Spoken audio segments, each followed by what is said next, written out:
Good afternoon. I am Andrea Chisholm with the Midday News. A special welcome if you're watching on onespotmedia.com. Concerns this afternoon from the newly inducted president of the Jamaica Teachers Association, JTA, are in speed that the new school year will start with the same crippling problems of last year. Among them, water shortages.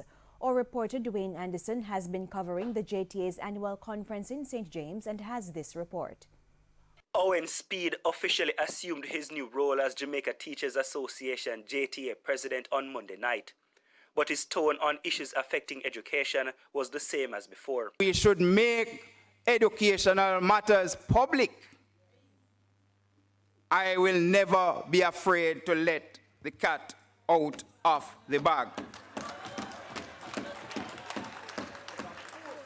Among the matters he wished to make public, the crippling water shortage that gripped parts of the education sector leading up to the summer break. As the principal of a corporate area school, he knows the problem personally and said Rousseau Primary, like many others, had no water even up to this week. He says very little has been done to address the water crisis in schools ahead of the new school term and predicts further disruptions. I am afraid that come September 2, the schools in the corporate area will have the same issues that they had last year when we had to close school half days some of the times because there was no water in the pipe.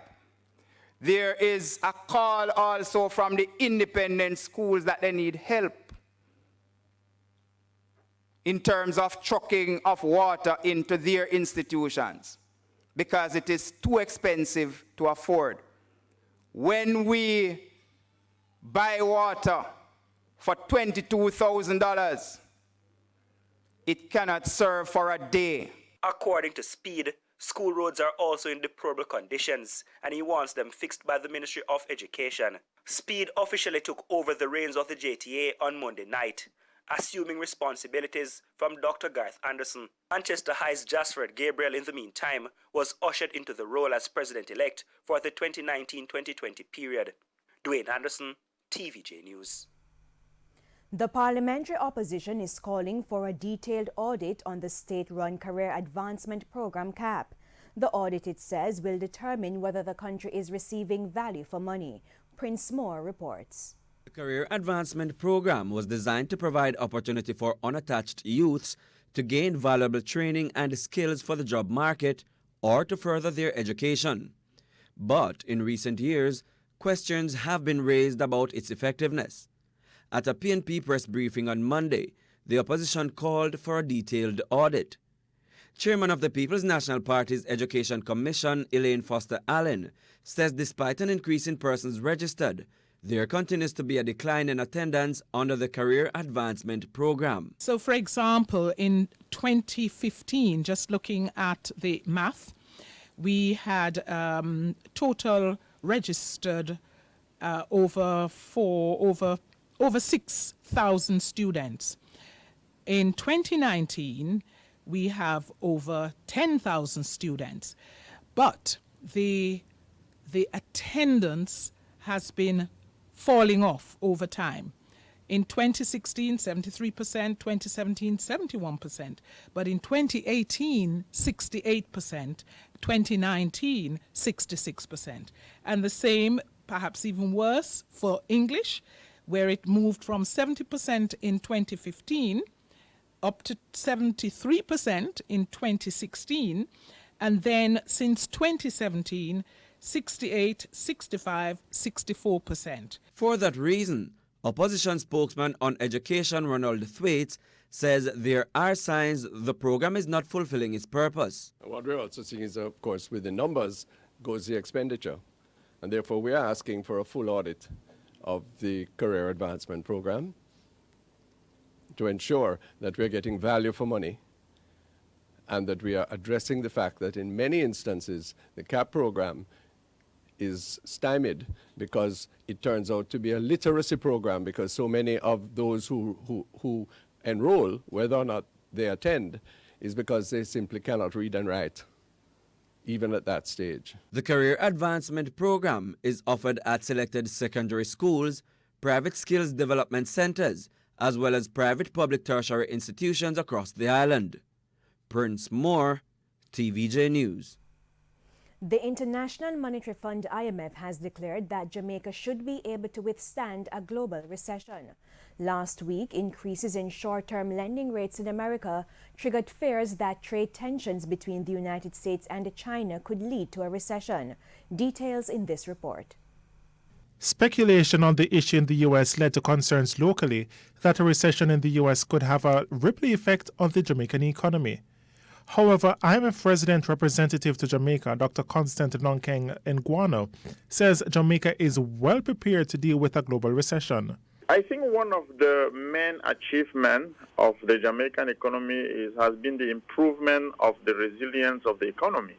So the fact that the macroeconomy is more stable, the fact that what we call policy buffer are stronger, made the Jamaican economy more resilient. As the Jamaican people has been doing, the focus should be on the local economy to adopt the right policies that would help Jamaica navigate global, external forces.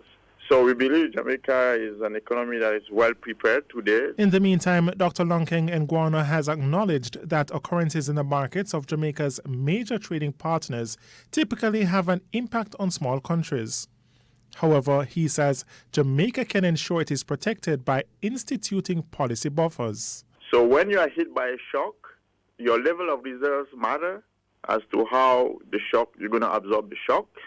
Your fiscal, what we call fiscal space, which is essentially your debt, difference between where you want to be and where you are today. Those are elements that allow countries to navigate those global forces. And again, the Jamaican economy is much more prepared today than it was 6-7 years ago. In the meantime, concern is mounting about a slowdown in the U.S. economy.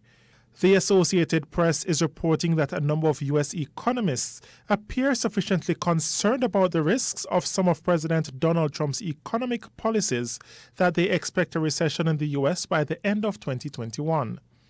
34% of economists surveyed by the National Association for Business Economics in a report released yesterday said they believe a slowing economy will tip into recession in less than 2 years. Now, that's up from 25% in a survey taken in February. Only 2% of those polled expect a recession to begin this year, while 38% predict that it will occur in 2020. O'Shane Masters, TVJ News. And it's time for a break. Stay with us. We'll be right back.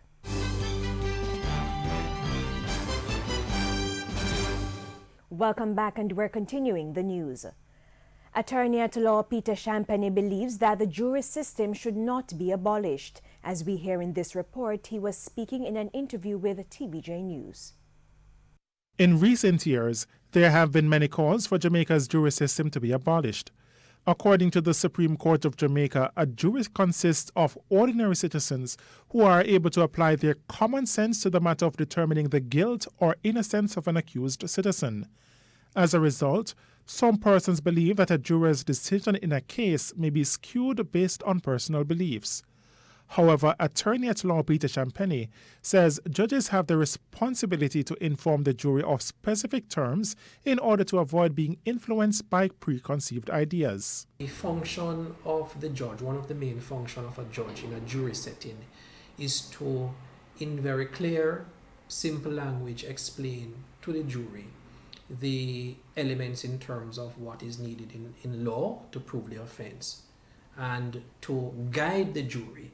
So common sense is important, and I have found by and large that the jurors are able to appreciate the case, they are able to understand.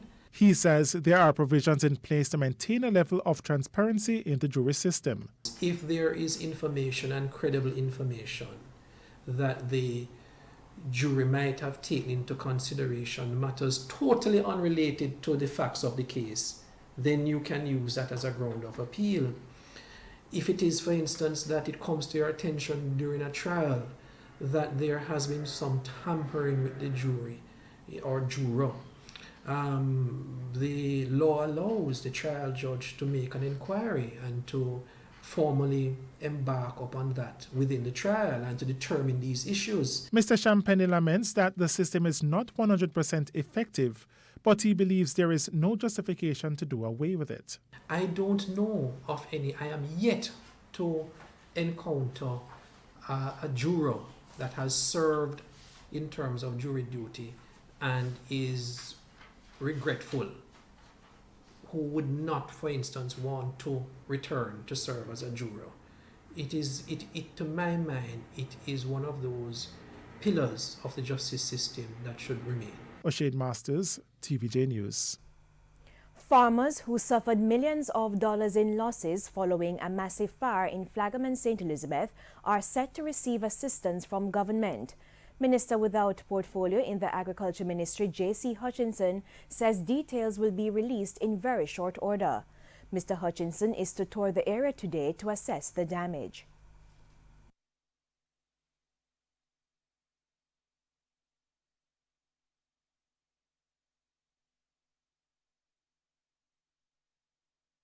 We haven't got an estimate yet, a good estimate, because we sent a drone from RADA down there to actually see what the damage was like. And so by tomorrow we'll be assessing that result, and we will be going down there tomorrow afternoon to see for ourselves exactly what the damage is like. And then from there we will get a better idea, so we will be able to know exactly what assistance we can be giving to the farmers down there. But we hope to give them some assistance. More than 200 acres of farmland were destroyed, with the Jamaica Agricultural Society estimating losses so far at $300 million. Now to a follow-up story. The National Environment and Planning Agency NEPA has completed its report on the discoloration of a river in St. Mary. 3 weeks ago, residents noticed that the river had changed color to pale red, and there was also a foul smell. Mayor of Port Maria, Richard Query, says that the official diagnosis from NEPA is referred to as red tide.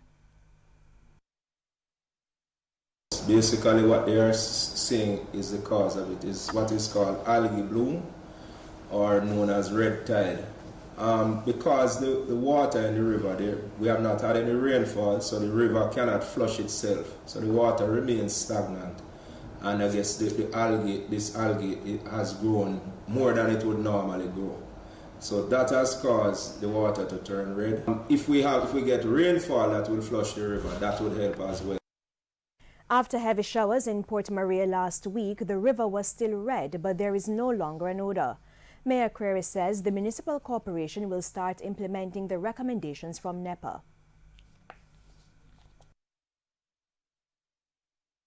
They have recommended that we create a channel, not to remove the entire amount of sand that is blocking the mouth of the river, but just to create a channel or more than one channel so that the water can flow. And this flow of water will eventually take away the rest of sand, and it should somewhat clear up the water once there is a flow. The Negril Chamber of Commerce says it's doing all it can to transform the Negril Clinic into a trauma center.